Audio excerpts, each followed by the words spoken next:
Welcome to the BankTalk podcast, the show where we talk to leaders and experts from the community banking sector. Whether you are a current CEO or aspire to be one, this podcast will give you valuable insights and advice on how to run your financial institution better. Each episode features a different topic and a guest who shares their experience and knowledge with us. Tune in and learn something new with BankTalk podcast. Hi, everyone. Welcome to BankTalk. This is Rich Carty, Sales Executive with Remedy Consulting. We're excited for our next episode where we will have Jesse Schwam join us from Members First Federal Credit Union out of Pennsylvania. We'll talk a little bit about his role there and the growth and tools and some analytics that have been pretty productive for them as they continue to grow. So looking forward to having you join us today, and we'll get going from there. Hi, Jesse. Thanks for joining us today on BankTalk. It's great to be with you, Rich. Well, why don't you tell us a little bit about yourself to kind of kick off? Well, it's great to join you. I always love listening to BankTalk. I'm looking forward to our conversation together today. And I think I have a lot in common with many of your listeners. I started my career with a large regional bank. And when I started, I had this great privilege to straddle two sides of the operations. One was the retail banking side, and the other side was financial advisory services. And there's so many great stories I could tell being in both of those roles. But being a young person coming into an industry that I had a great interest in, being in those roles taught me at least two things. One was that really, when it comes to thinking about financial intermediation, we always connect that directly with money, our needs for money, what our customers and our clients and our members need. But really, it's less about that. And I understand early on that money was just this intermediated layer of our lives. And we were only concerned with it because it was tightly coupled with something else, a goal, an objective, some of the standard we wanted to achieve in life or for our families. So I learned early on, that's really what people were after. And they often struggled to connect how the institution could help them achieve that goal by way of the resources that they had.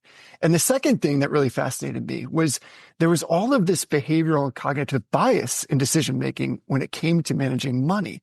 And that's why there needed to be this kind of coming together, this intermediary to help and to guide people into proper decision-making, either to help remediate behavioral biases or to navigate through the more intractable cognitive ones. And so it seemed to me early on that this is a great noble purpose. Banking is an amazing industry, an amazing function in life. It's a skill of life, actually.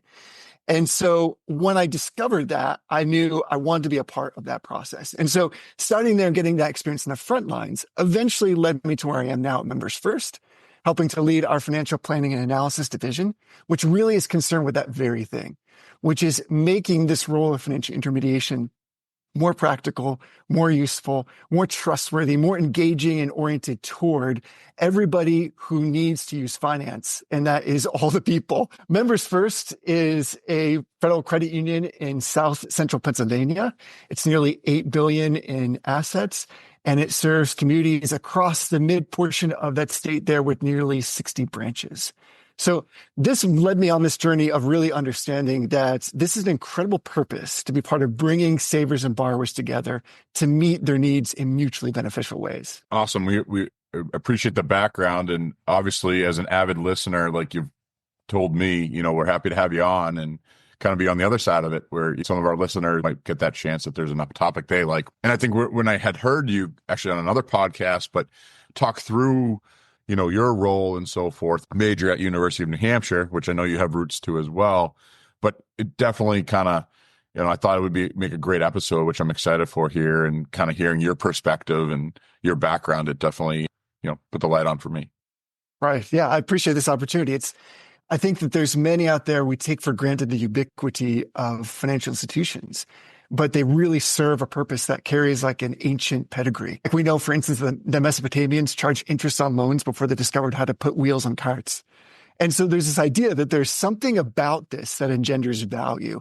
And I was immediately captivated by this idea that finance has helped society writ large at the macro level, but it's just maybe even more useful at the micro level. So it's really helping people meet needs in some way in their lives, whether it's borrowing or saving to achieve a particular objective. So part of my own career has been centered around this idea that because it's a skill of life, that you have to interact with it, and that really we have some sense about us that those who interact well with finance tend to do better. And as a result of that, we think about like the things in our lives where we really need a good outside perspective, somebody we can vouchsafe trust to who will guide us. I always think in life, you want a really good mechanic, you want a really good doctor, and I think you want a really good banker. And that's partly because we recognize those areas are critically important, but they require a knowledge set that sometimes either we don't have a turn of mind for or don't really want to concern ourselves with, but we have this idea that wouldn't it be great if I could have a second brain, as it were, somebody else outside of me who's maybe is close to me but isn't me, that can help guide me and lead me in those things. And that's why I think everybody in life needs a good banker. I love that metaphor. I think it makes a lot of sense, and it's true. It's nice to have someone to rely on for those certain areas, and that you can trust and go to with those questions or needs or whatever it may be. So I love that. Talk to me a little bit more about, Member First story with how it shaped your role and how obviously the growth to 8 billion, what does that look like in terms of successes, challenges, and just kind of how you're there? Absolutely. Members First is a fantastic organization. It's a credit union by nature, and its ethos, it really embodies this idea of a cooperative, as people helping people. That's present in the way we think, it's present in the way we act, and it's present in our capital structure. We're member owned. And so that's one of the things that really drew me from banking into the credit union space, this idea that there's something to be in it together, and that wealth is something that is acquired together, this idea of being better together. So when I joined the credit union in 2006, it was just a little over 1 billion. And as I said, we're just reaching rapidly that $8 billion mark. And all of that growth has really come about by this function that we're talking about, whereas what is the need of the membership? So if this is an ancient business, which it certainly is, standing in the midst of borrowers and savers, what is novel and new is how that gets recapitulated or re-explored or reimagined as technology moves forward, as needs change. So often when I think of what the credit union does, I imagine the past and the present as the two countries separated by a river. And to me, financial intermediation is that intertemporal bridge that joins them together, connects the present and the future. So by acts of borrowing and lending, saving and investing, we're shifting our expenditures across time. And interest is just the toll levied on that bridge. It's what borrowers pay for bringing forward their consumption, and it's the fee that savers earn for moving their consumption into the future. So the credit union's job is really to navigate the traffic on that bridge in our communities, to help both parties go back and forth across that bridge in ways that help them accomplish their goals. So all of our growth has really come from that purpose. And what we really try to do is put ourselves in a place where we become more human by the use of technology. We become more empathetic, compassionate, and relevant in financial transactions. So we're looking at how people want to use that bridge. And if we can discern that, what we've done over time is say, well, we want to be present then, let's say, of indirect lending process for vehicle loans, because we know that most people's heads, when they're going to buy a vehicle, if they're excited about that prospect, and that could be a big if, but if they're excited about that prospect, their head doesn't pop off the pillow in the morning thinking, I'm so excited to get a new account today. What they're after is the vehicle, but we want to make that as painless as possible for them to engage in good borrowing, have a good financial institution that is the bulwark underneath that process of purchasing the car. The same is true for any kind of other title secured or asset secured loan. We want to make sure that the products and services that we offer are really hitting on a need and not just features centered around some type of esoteric thing that's out there. So it's not finance just to be finance. It's finance for the sake of really serving members. And really that's where all of our growth has come from, is being present in our communities, building a strong network effect through our branch structure, and then leveraging that branch structure to say, we want to be present not just where you see us on the corner or in the grocery store.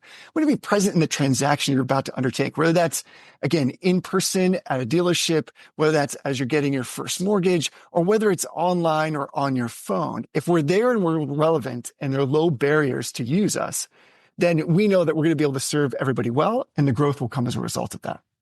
Awesome. In terms of like the actual, I guess, marketing perspective, is there one that's kind of shown through and been more useful, or maybe that's kind of had that better connection for, for members first? All of our associates, our over 1,200 associates, all of them are required throughout the year to participate in all kinds of events on behalf of the credit union. So that's donating their time, being a part of community fairs, going and serving their neighbors. A big part of who we are is just being present. And what we find is that when you do good work, when you're present in your community, people want to be a part of that process. Yep. It's both a vibe that's represented in people, and it's changed lives, change lives. And so by having our members be part of the communities where they live and serving in that way, representing, that's a huge part of it. Of course, we do a lot of the same things that lots of other institutions do, that is building brand awareness, whether that's marketing in a very visible sense, billboards, distribution, mailing. All of those things are part of who we are, but the center of who we are is just being present and getting out. So we firmly believe that it's the nature of healthy things to grow. And when you can communicate a strong value proposition, especially manifest in examples in people's lives, then we find that those stories are going to carry forward. They're going to draw other people into the experience. So a lot of the technology we have today, whether that's social media, our online presence, anywhere we can continue to tell those stories. There's quite, if you go and check out our social media, you'll find all kinds of interesting things. We're showcasing our members because we're really the center of who we are, who we want to be about. And so because of that, we find those stories communicate exactly who we are, then we're going to continue to receive growth as a result of those strategies. I like that. Yeah, it's definitely a great perspective to have the team attend, like you said, half the events and using the other forums as well. Well, let's shift gears a little bit. Why don't we talk about, on your side, a little bit more on the technology? And I know when we talked previously, you talked about a homegrown type platform. If you don't mind kind of sharing that side of the house, that'd be great as well. Sure. Well, like I said, what we're really concerned about is always trying to move our thinking from first principles to that second level. So there's so much data these days, we'd be exhausted by data. And I think the real goal, again, is if it's true that, again, money is this intermediated layer of our lives, then it means that we can read something about the interaction that our customers, our members, our clients are having with the institution. And then from that first level, discern then what are the behaviors that are really driving that? What is the first order there? And then how do we use that to make their lives easier, to be more present, to be more helpful? So for our institution, what that's meant is over time, we started with very, very simple data warehousing, just collecting part and parcel pieces of information. Over time, it's just grown and allowing then our associates access to that information to perform all kinds of different analyses. And then, of course, as things have changed, we layer on top of that Microsoft Power BI, we've used SQL querying, we've used Access at some points. All these things really just bring us into a place where can we take what is data and turn it into information? So we're a bit maniacal about this because we know that the end goal shouldn't just be, again, rote data, but what does it say about how people are using the credit union? And what is that then can we infer from that about how we can do better? So these are just really simple processes that we've done. And we've used that then to create our own models of all kinds, either in forecasting or in inferential statistics. But really the simple first layer of that is getting our hands on some data and then combing through that data and creating a hypothesis about what do we think this is saying about the world, and then testing that in some way, and then using that to inform judgments and make decisions. Well, thanks, Jesse, for that part. And I think for other groups, or even looking back on your experience, how long did it take to get up and running? I'm sure you're always maybe tweaking or changing those systems, but what's that generally look like from your side of it? There's no doubt it's been a process of growth, which has moved through time. I think it started for us with really just getting a copy of some simple data points from our core system into some kind of database structure that we could query. And honestly, I don't think that took too long to stand up. We have a remarkable IT team that assisted us with that. So probably that process was just over a couple of years, probably less than that, to be honest.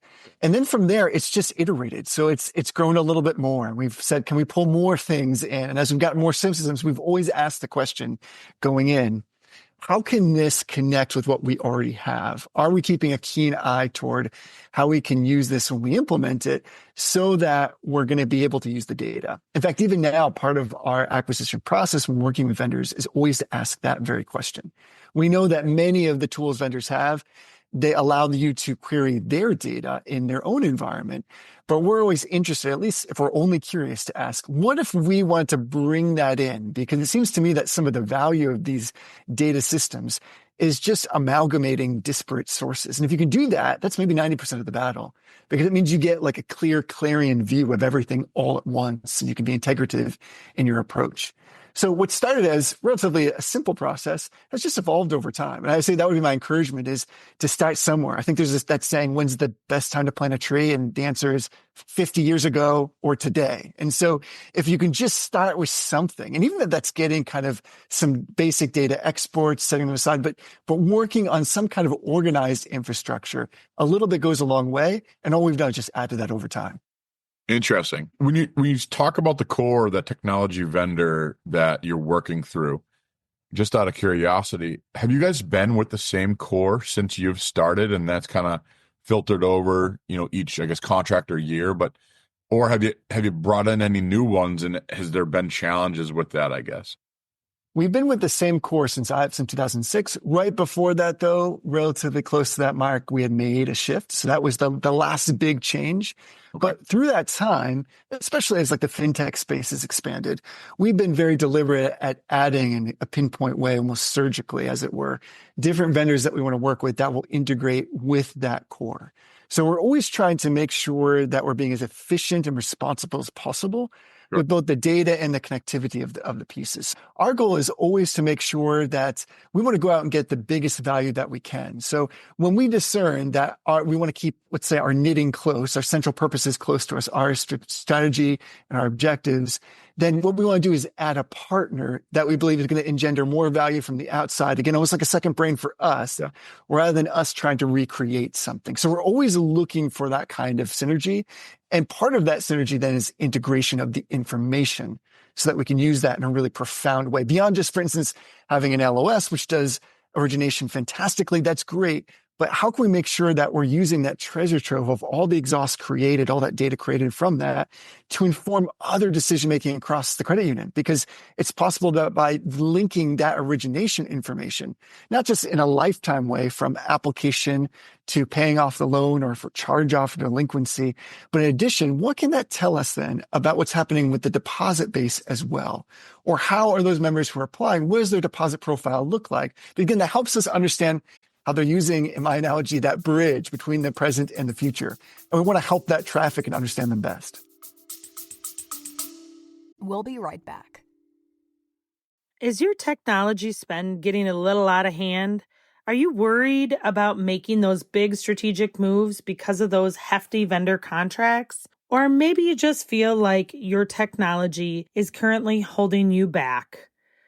In today's banking world, overspending on technology is a risk you just can't take. Going up against those major vendors on your own can be tough, expensive, and especially when the contracts are designed to benefit them. That's where Remedy can come in. Remedy Consulting helps our clients stay competitive and grow their business with the right technology, products, and their spending strategies. Not a Remedy client yet? Head on over to remedyconsult.net for a free review of your tech stack, spending, and contract terms. Even if you're not the perfect fit, you'll walk away with expert advice and confidence in your technology decisions. Check us out at remedyconsult.net or give us a call at 262-955-7776. Thanks for tuning in, and now let's get back to the episode. Awesome. I guess, maybe for a different financial institution that might be listening, or if you were talking to someone in your circles that isn't 8 billion and maybe doesn't have those, growth ambitions from 1 to 8, in that short time. But for a smaller group that, wants to maybe put something into place, or with a more of a start simple type approach, any recommendations, or how would they go about that?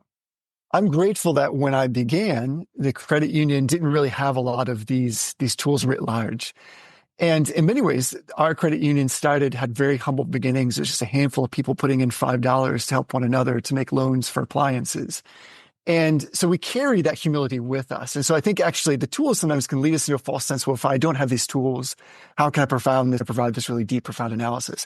What I'm encouraged by is that so much can be done with so little. So one of the things I always think about is I think the best way to bring really good analytics to any environment is to start simply with some sense of descriptive statistics. So let's say, for instance, even pulling down, let's say, all of your members or clients or customers sitting in a money market account and just stratifying those by balance and by balance tiers. And then maybe you're getting a sense then for the profile, the distribution of those funds. And then you may be thinking, well, maybe I can add how many of those within each bucket have a checking account, or what is their ages? Bringing all of that information just together, what I found is it changes how we think because it concerns us with the way things really are and not as they appear to be. There's so much anecdotal or apocryphal evidence that's brought about in our conversations often. And that's good because it relates to experience or maybe small sample size interactions. But just bringing a little bit of information together and then turning that over constantly, looking at medians and averages and distributions and bring in structure of different attributes of it, whether it's age or age of account or where is the balance growth coming from. Those are so illustrative. I think they really start to change and inform our judgments. The second thing I would say is that there's so much great data available on the balance sheet and the income statement, but they rarely get synthesized in a way that brings additional or add-on meaning.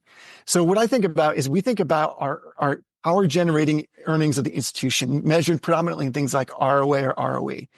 Just decomposing those, most famously using something like the DuPont method to decompose those. So you get principal component attribution. Where is the earnings power coming from? Is it from your profitability on revenue? Is it from efficiency of assets? Just taking those calculations can be done just from a balance sheet and income statement. It can be done from the 5300. And then tracking that over time to see how things are changing in the organization. Those I found have been very powerful at shaping approaches and unearthing strategy. It's one thing to say we want to run efficiently. It's another thing to see that actually vetted out in your numbers. So what I find is using things like return on invested capital or looking again at the decomposition of ROA or ROE really gives us a sense for how the institution is using its leverage, how it's using its earnings. And there's lots of ways you can go about this and lots of decompositions. We use one, in fact, that the center is our net interest margin. And what we can do is basically we have a couple measures that we add or multiply together, and that gives us ROA. It helps us to see how are we building our ROA. And then what we do in addition to that is when we create a budget, we actually create a free-flowing chart which shows how each of those measures are doing actual versus the budget. So we might have thought that we'd be more efficient, or maybe our ROA is outperforming the budget, which is great, but why is it outperforming the budget? And so all of these just provide so much clear insight, like it's having an MRI for the profitability of the business. And the great benefit is it's relatively simple to put together. Well, that's great. I appreciate that perspective from everything you've seen and so forth. As we record this heading into 2025, are there any, what are you guys focused on maybe, or things that you're seeing and maybe strategies as, you head into that new year, 2025? We're increasingly focused on making sure that we push out on the edges of what it means to have financial well-being. So part of that for us is we're looking at expanding our product set to include some things that maybe often haven't been traditionally included in banking. And those are yet to come. Beyond that, what we really want to do is continue to grow our deposit base, probably in a way that's just above GDP. We're looking to continue to expand in our footprint to just reach more people that we know could use these kinds of financial products and services to being brought into that cooperative model. So we're going to continue to expand the network in terms of branches. We're going to continue to make sure that we tear down all these pain points for people to interact with the financial system using us in a way that's productive for them, that is easy and straightforward and resonant. But at the same time, we're going to do that in a way that builds intergenerational equity. We know that we're vouchsafed with responsibility to be delegated monitors of the loans that we make, and then, of course, to safeguard the assets of our members whose deposits are with us. And so, by virtue of that fact, no matter what's going on in the world, we always have this eye toward building that intergenerational equity. We want to be around. We're about to celebrate 75 years. We want to be around for another 175 years. And so to do that starts with thinking about it today as well. So in the short term, we're always looking to grow that membership base, not merely because of growth, but because we know we have yet so much more to offer. And the credit unions in particular can come into these spaces that they can really engender specific value. because we're very, very concerned about that ancient business of financial intermediation where everybody gets something in return. And so we're going to develop products and services that continue to suit and fit into people's needs. So whether that's changes in payment structures and payment systems, ability to interact better with our online applications and our web interfaces, or again, just being present in the community so that when times arise, when we need to invoke the life skill of finance, there's somebody to go to. And you can go to us in the way that you prefer. And that might be the phone call, it might be chat, or it might be sitting down with somebody, because sometimes we need to do that. It strikes me that we often require wisdom in navigating prices in life, whether that's like house, cars, insurance, even just knowing, like, if you're trying to sell your car or you're trying to go to give trade on, you go to a third party exogenous source. You go to Kelley Blue Book and say, give me the model, give me the Paragon, give me the touchstone for what this thing is worth. How do I know that the value is resolute and firm and reliable? And we're going to do that too. And in this year, that's basically who we want to continue to be, is to be present and to push out in the boundaries of what it means to promote financial well-being and health. That's great. No, right back to your metaphor. You need your doctor, your mechanic, and your banker that you can get to for all the answers. That's great. Out of curiosity, I figured I'd bring up, post-election, anything else you're kind of considering within your strategies for next year, or something to... They say, may you live in interesting times, right? And it seems like we certainly do. There's no short of interest in the times in which we live. And so one of the things that we have in mind is that sometimes the more things change, the more things stay the same. I think it was the great writer Malcolm Muggeridge who said, there's no new news, there's just old news happening to new people. And in the same way, there's should be a long view, I think, on the types of financial information we're talking about here. So in many ways, nothing's going to change for us. We continue to do the same things. But in other ways, of course, we know that we're going into a lower interest rate cycle, that the politics may have some influence on that. And so we're just keeping our eye on all the things that we know that we do well, which is our goal is to create a sufficient stable margin along a trend. And so we know that as rates rise or fall, really our job, what we're supposed to do, what my team is concerned with, is ensuring that we preserve that margin, because we're engendering value on both sides of the balance sheet. So in my view, I think we're going to continue to do that. And of course, there may be some short vicissitudes and changes in that process as a result of these things. But we recognize as bankers that this is exactly where we earn our keep. This is the playoffs, as it were. So when there are times like this where there is a lot of uncertainty, what we want to do is, one, hopefully, as we've done, we've been preparing for that uncertainty in advance. So we've been thinking about things about our capital position and our liquidity, because we know for certain the only thing that will change is that there will be change, and that will what was once a rising interest rate environment will at some point be a falling interest rate environment. And so we're creating that wherewithal ahead of time so that we can meet the demands and the unique needs that arise temporarily as the cycle continues to fluctuate. So in many ways, I have a really boring answer, I guess, Rich, which is we're going to stay the course and continue doing what we're doing. But that also means that we've been thinking about these changes for quite some time. We've been planning into them for quite some time. And so for us, that meant increasing our liquidity, increasing our net worth position so that we were ready for whatever was going to happen. And we're ready and nimble to make changes in pricing, because we know that people have different pricing needs. And so as the economy unfolds and market rates change, we want to be nimble in that, because being nimble means that we're being consistent and thoughtful with the users of capital and with those who are providing it. And so we're just going to continue to take our cues from the market, having already prepared and knowing that we'll need to look for those cues. Awesome. Appreciate the answer there. Well, Jesse, is there anything you maybe wanted to bring up, or anything maybe I didn't ask, whether it's future looking or just kind of in general with Members First, that might be interesting as well before we wrap it up? Well, I'm always grateful for these types of conversations. It's great because it's like-minded people coming together and being excited about what financial intermediation provides to communities, to society, to civilization, and to individuals. And whenever I think about that kind of thing, and really I think it can seem like oftentimes, I am a giant financial nerd. I'm happy to admit this. And so I love a good complicated model. I love getting my hands in all of these complex and detailed formulas and equations and understanding leverage ratios. All that good stuff is great. But at the end of the day, it's all for naught if it's totally disconnected from the service, those who are actually using this system. And I think of Members First in particular, I have good friends who many years ago were adopting two young children with special needs, in fact, from China. And as they were nearing the end of that process, and it was a multi-year process, it was rather difficult at times and very frustrating. They came to the end, and as they were sorting out the final application dues and the fees, the government had said to them, as part of that final process, there's some things that you need to pay for in cash, and we would like that cash to be in sequential bills. And this is not uncommon. It's just part of the business of that transaction. It's all part of the normal application and adoption process. Okay. And so I remember that they were very much beside themselves because they didn't even know how to do that. And they thought, it sounds so strange. Who can I ask about that? Who can I go to? And of course, there were members at Members First.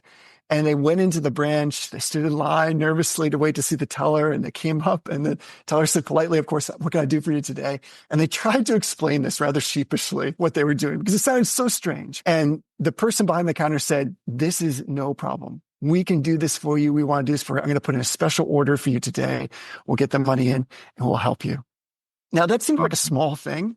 Yeah. But for these people, when they think of Members First, they don't just think of like a bank. They don't think of the drive-through, the hours of the ATM. They think of somebody who helped them bring their children home to them.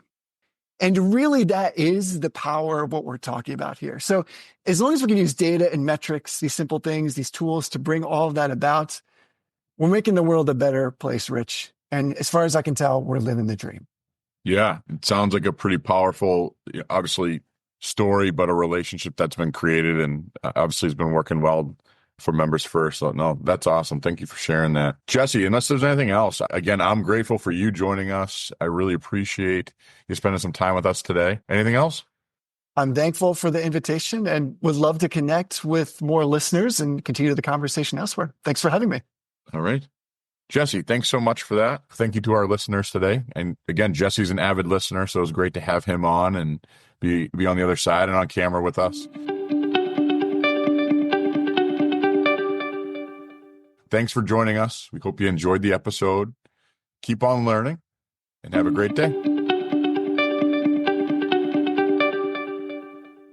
Thank you for listening to the Bank Talk podcast brought to you by Remedy Consulting. To reach out to Jesse at Members First FCU, go to membersfirst.org. Once again, membersfirst1st.org. In this holiday season of gratitude, we are especially thankful to all of our listeners and for your support of Bank Talk. Thanks again, and we'll see you in the next episode.